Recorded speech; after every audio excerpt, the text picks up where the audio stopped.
Hi ನಮಸ್ಕಾರ ಸ್ನೇಹಿತರೆ, Isha family ಲಾಗ್ಗೆ ಸ್ವಾಗತ. ನಾನು ಇವತ್ತು ಬದನೆಕಾಯಿ ಎಣ್ಣೆಗಾಯಿನ ಯಾವ ರೀತಿ ಮಾಡಬೇಕಂತ ತೋರಿಸ್ತಾ ಇದ್ದೀನಿ. ನಾವು ಮೊದಲು 1 kg ಅಷ್ಟು ಬದನೆಕಾಯಿನ ಚೆನ್ನಾಗಿ ತೊಳ್ಕೊತಾ ಇದ್ದೀವಿ. ಅದಾದಮೇಲೆ ಅದನ್ನು ಮುಂದ್ಗಡೆ ಇರುವಂಥ ತುಂಬನ್ನ ಕಟ್ ಮಾಡಿ 4 ಭಾಗಗಳಾಗಿ ಕಟ್ ಮಾಡ್ಕೊತಾ ಇದ್ದೀವಿ. ಯಾಕಂದರೆ ಬದನೆಕಾಯಿ ಎಣ್ಣೆಗಾಯಿಗೆ ಈ ರೀತಿ ಇದ್ರೇ ಚೆನ್ನಾಗಿ ಬರುತ್ತೆ. ಒಂದು ಬೌಲಲ್ಲಿ ನೀರು ಹಾಗೂ ಉಪ್ಪು ಹಾಕಿ ಕಟ್ ಮಾಡಿರುವಂತಹ ಬದನೆಕಾಯಿನ ಇದರಲ್ಲಿ ಹಾಕ್ತಾ ಇದ್ದೀನಿ. ಯಾಕಂದರೆ ಅದು ಕಪ್ಪಾಗಬಾರ್ದು, ಹಾಗೆ ಫ್ರೆಶ್ ಆಗಿದ್ದರೆ ಚೆನ್ನಾಗಿರುತ್ತೆ ಅಂತ ಹೇಳಿ. ಹಾಗೆ ಒಂದು ಮಿಕ್ಸಿ ಜಾರ್ಗೆ ಕೊಬ್ಬರಿನ ತೊಗೊಂಡಿದ್ದೀನಿ. ಹಾಗೆ ಸ್ವಲ್ಪ 4 ಸ್ಪೂನಷ್ಟು ಮಸಾಲೆ ಖಾರ, 1 ಸ್ಪೂನಷ್ಟು ಬೆಲ್ಲ, ಹಾಗೆ ನೆನೆಸಿರುವಂಥ ಹುಣಸೆಹಣ್ಣು, 1-2 ಸ್ಪೂನಷ್ಟು ಗುರೆಳ್ಳು ಪುಡಿ, ಹಾಗೆ ಕೊತ್ತಂಬರಿ, ಉಪ್ಪು ಹಾಕಿ ಸಣ್ಣಗೆ ನುಣ್ಣಗೆ ರುಬ್ಕೋಬೇಕು ಫ್ರೆಂಡ್ಸ್. ನೋಡಿ, ಈ ರೀತಿ ಆದರೆ ಸಾಕು, ಪೂರ್ತಿ ಸಣ್ಣಗಾಗಬೇಕಾಗೇನಿಲ್ಲ. ಹಾಗೆ ಇದನ್ನು ಒಂದು ಸೈಡಲ್ಲಿ ಒಂದು ಬೌಲಲ್ಲಿ ತೆಗೆದಿಟ್ಕೊತಾ ಇದ್ದೀನಿ. ಹಾಗೆ 2 ಈರುಳ್ಳಿಯಷ್ಟನ್ನು ತೊಗೊಂಡಿದ್ದೀನಿ, ಇಲ್ಲಿ ಚಾಪ್ ಮಾಡ್ಕೊತಾ ಇದ್ದೀನಿ. ಹಾಗೆ ಇದನ್ನು ಈ ರೀತಿ ಸಣ್ಣಗಾಗಿ ಬಂದರೆ ಸಾಕು.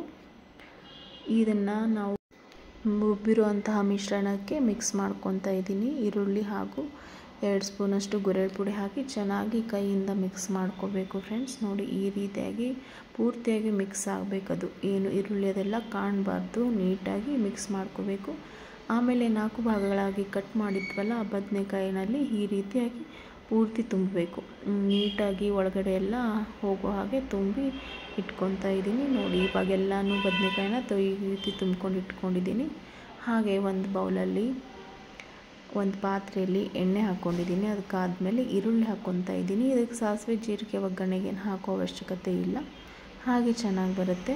ಹಾಗೆ ಎಣ್ಣೆಯಲ್ಲೇ ಕರಿಬೇವು, ಸ್ವಲ್ಪ ಕೊತ್ತಂಬರಿನ ಹಾಕ್ಕೊತಾ ಇದ್ದೀನಿ. ಮೇಲೆ ಮತ್ತು ಬೇಕಂದ್ರೆ ಹಾಕ್ಕೋಬೋದು, ಆದರೆ ಎಣ್ಣೆಲಿ ಹಾಕಿದರೆ ಚೆನ್ನಾಗಿರುತ್ತೆ ಕೊತ್ತಂಬರಿ ಸೊಪ್ಪು. ಹಾಗೆ ಒಂದೊಂದಾಗಿ ಇದರಲ್ಲಿ ಹಾಕ್ಕೊತಾ ಇದ್ದೀನಿ. ನೋಡಿ, ಈ ರೀತಿಯಾಗಿ ಇಟ್ಕೋಬೇಕು. ಒಂದೇ ಸತಿ ನೀರದೆಲ್ಲ ಹಾಕೋಬಾರ್ದು ಇದಕ್ಕೆ. ಈ ರೀತಿ ಇಟ್ಟು ಸ್ವಲ್ಪ ಹೊತ್ತು ಮುಚ್ಚಬೇಕು. ಅದು ಸ್ವಲ್ಪ ಫ್ರೈ ಆದಂಗೆ ಆಗುತ್ತೆ. ನೋಡಿ, ಈ ರೀತಿ ಹಾಕಬೇಕು, ಸ್ವಲ್ಪ ಬೆಂದಂಗೆ ಅನಿಸುತ್ತೆ ಒಂದೊಂದು. ಈ ರೀತಿ ಆದಮೇಲೆ ಉಳಿದಿರುವಂಥ ಮಿಶ್ರಣನ ಹಾಕಿದ್ದೀನಿ. ಹಾಗೆ ಸ್ವಲ್ಪ ನೀರು ಹಾಕಿ 5 ಮಿನಿಟ್ಸ್ ಅಷ್ಟು ಕುದಿಯಕ್ಕೆ ಬಿಡಬೇಕು. ನೋಡಿ, ಇವಾಗ ಆಗೋಗಿದೆ. ಇನ್ನೊಂದು ಸ್ವಲ್ಪ ಕುದಿ ಬಂದರೆ ಚೆನ್ನಾಗಾಗುತ್ತೆ. ಇದನ್ನು ತುಂಬಾ ಮೇಲೆ ಕೆಳಗೆ ಮಾಡಬಾರ್ದು ಫ್ರೆಂಡ್ಸ್, ಯಾಕಂದರೆ ಕಟ್ಟಾಗಿ ಹೋಗುತ್ತೆ. ಅದರಲ್ಲಿ ತುಂಬಿರುವಂಥ ಮಿಶ್ರಣ ಕೂಡ ಆಚೆ ಬಂದುಬಿಡುತ್ತೆ. ಹಾಗಾಗಿ ಸ್ವಲ್ಪ ಸ್ವಲ್ಪ ಮಾತ್ರ ನಾವು ಮಾಡ್ಕೋಬೇಕು. ನೋಡಿ, ಈ ರೀತಿಯಾಗಿ ಬದನೆಕಾಯಿ ಎಣ್ಣೆಗಾಯಿ ರೊಟ್ಟಿಯೊಂದಿಗೆ ತಿನ್ನಲು ತುಂಬ ಚೆನ್ನಾಗಿರುತ್ತೆ. ಇಷ್ಟ ಆದರೆ ಲೈಕ್ ಮಾಡಿ, ಶೇರ್ ಮಾಡಿ, ಕಮೆಂಟ್ ಮಾಡಿ ಫ್ರೆಂಡ್ಸ್. Thank you.